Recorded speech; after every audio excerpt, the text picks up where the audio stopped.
Halo sahabat sekolah, salam semangat luar biasa. Berjumpa lagi dengan saya Kak Dimas di channel sekolah, channel belajar online.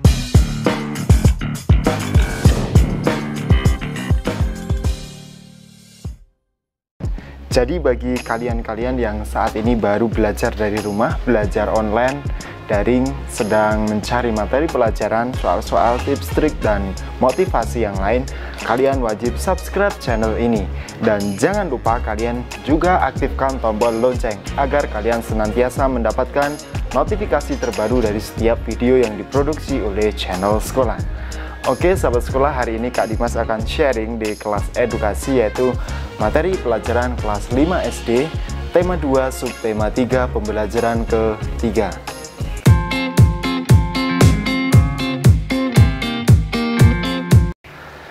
Nah, di pembelajaran ketiga ini kita melanjutkan pembelajaran yang kedua kemarin di video kemarin, yaitu masih tentang masalah sampah.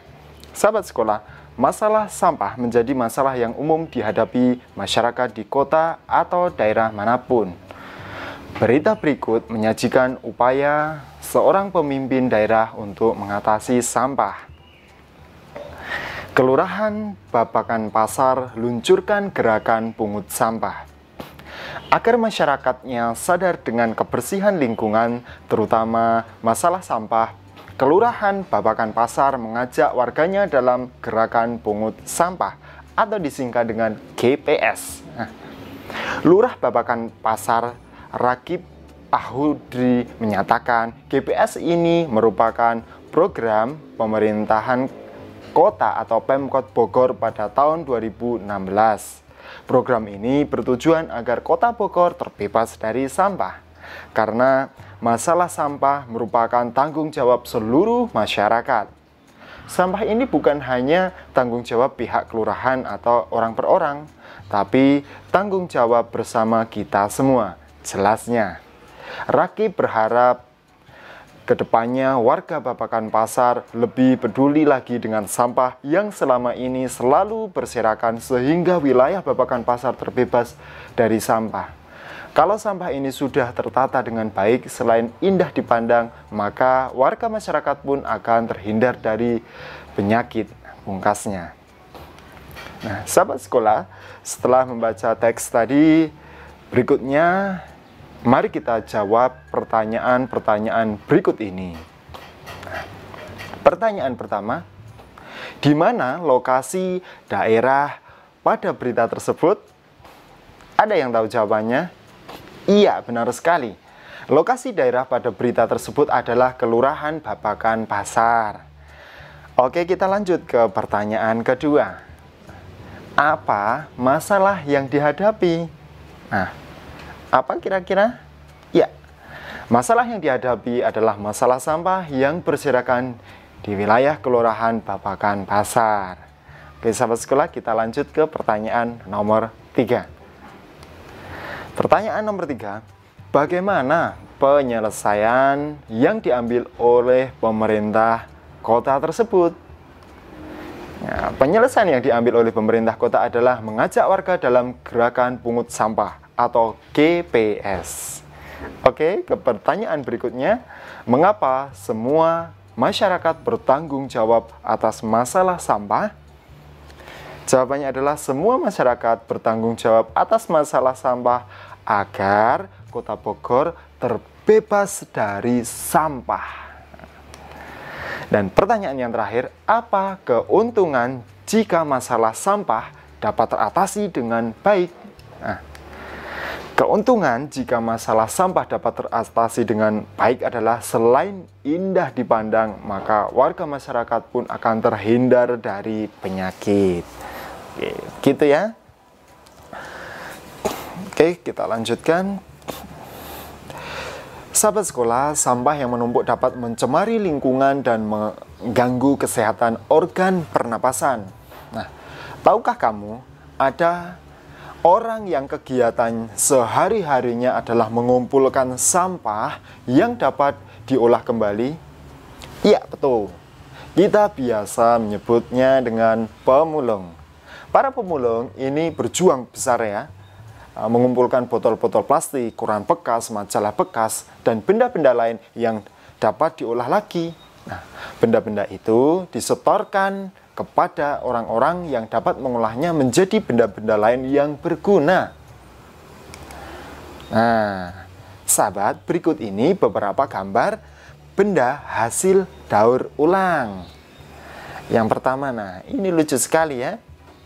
Ini adalah bekas ya, benda bekas kemudian bisa dijadikan gantungan kunci. Gambar yang kedua, nah ini botol bekas. Bekas apa? Ya, bekas minuman. Botol bekas minuman bisa menjadi wadah yang cantik sekali. Berikutnya, nah ini tong, bisa jadi kursi. Nah, luar biasa ya. Kemudian, nah ini tas. Tas ini juga berasal dari barang bekas ya. Plastik pembungkus yang sudah tidak dipakai. Nah, oke. Sahabat, menghargai kegiatan usaha ekonomi orang lain. Nah, kegiatan ekonomi yang dilakukan setiap orang melibatkan orang lain. Keterlibatan orang lain dapat dilihat dari kegiatan produksi, distribusi, dan konsumsi. Pada kegiatan produksi, orang yang terlibat adalah tenaga kerja. Pemakaian tenaga kerja dimaksudkan untuk memperlancar kegiatan produksi. Tenaga kerja akan memperoleh balas jasa dari produsen berupa upah atau gaji dari produsen.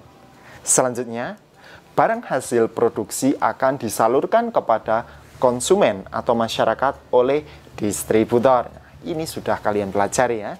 Nah, dari kegiatan penyaluran distributor adalah agen, pedagang besar, dan pedagang eceran. Konsumen adalah pihak yang mengkonsumsi barang dan jasa untuk memenuhi kebutuhan hidupnya. Barang dan jasa diperoleh dari produsen secara langsung atau melalui perantara, atau kita menyebutnya dengan distributor. Nah, ketiga pelaku kegiatan ekonomi tersebut akan saling berhubungan membentuk arus diagram ekonomi. Coba kalian temukan peran produsen, distributor, dan konsumen dalam perekonomian Indonesia. Nah, selanjutnya bisa kamu bahas dengan temanmu, orang tuamu, atau kelompok belajarmu. Oke? Nah, setiap pelaku kegiatan ekonomi memiliki peran masing-masing yang saling menguntungkan ya, saling menguntungkan karena kegiatan ekonomi. Menurut kodratnya, manusia ini berperan sebagai makhluk sosial dan makhluk ekonomi. Nah, sebagai makhluk sosial, manusia akan berhubungan atau berinteraksi dengan manusia yang lain. Sebagai makhluk ekonomi, manusia akan melakukan kegiatan ekonomi dalam upaya memenuhi kebutuhan hidupnya. Dalam kehidupan sehari-hari, baik sebagai makhluk sosial maupun makhluk ekonomi, manusia hendaknya memiliki etika moral. Dengan etika moral, manusia dapat menghargai setiap kegiatan ekonomi yang dilakukan oleh orang lain. Kemudian sahabat sekolah, coba amatilah pakaian yang sekarang ini kamu pakai, kamu kenakan ya. Bagaimana berlangsungnya proses produksi pakaian ini ya. Jadi pakaian ini prosesnya panjang. Proses menghasilkan pakaian membutuhkan waktu yang sangat lama. Nah, untuk membuat pakaian, produsen pakaian ini membutuhkan bahan baku berupa kain dan benang. Nah, kain dapat diperoleh dari perusahaan pemintalan benang. Jadi tidak langsung jadi baju seperti ini, tapi dari kain dulu. Nah, kain itu berasal dari benang. Nah, bahan baku benang ini berupa kapas yang dihasilkan dari perkebunan tanaman kapas. Untuk menjadi benang, kapas ini dipintal terlebih dahulu. Kemudian benang ini, setelah benang dipintal baru ditenun ya, masih ditenun di pabrik tenun hingga menjadi kain. Nah, selanjutnya kain ini dapat dibuat pakaian oleh penjahit. Begitulah proses panjang produksi pakaian. Banyak pihak yang terlibat dalam proses produksi ini. Ada petani tanaman kapas, pekerja pemintalan, penenun kain, penjahit, dan pengusaha garmen. Begitu panjangnya proses produksi ini, hendaknya kita perlu menghargai kegiatan ekonomi orang lain. Nah, oke sahabat sekolah, tiba saatnya kamu mengerjakan tugas. Sekolah selalu menghadirkan tugasmu ya. Nah, tugasmu adalah menjawab pertanyaan ini. Apa akibatnya jika kita tidak menghargai kegiatan orang lain dalam usaha ekonomi? Nah, jawabannya kamu jawab di kolom komentar di channel ini. Kemudian nanti Kak Dimas tunggu ya. Oke? Cukup itu ya tugasnya. Sahabat sekolah, cukup sudah pembelajaran ketiga ini. Bersambung ke pembelajaran keempat di video berikutnya.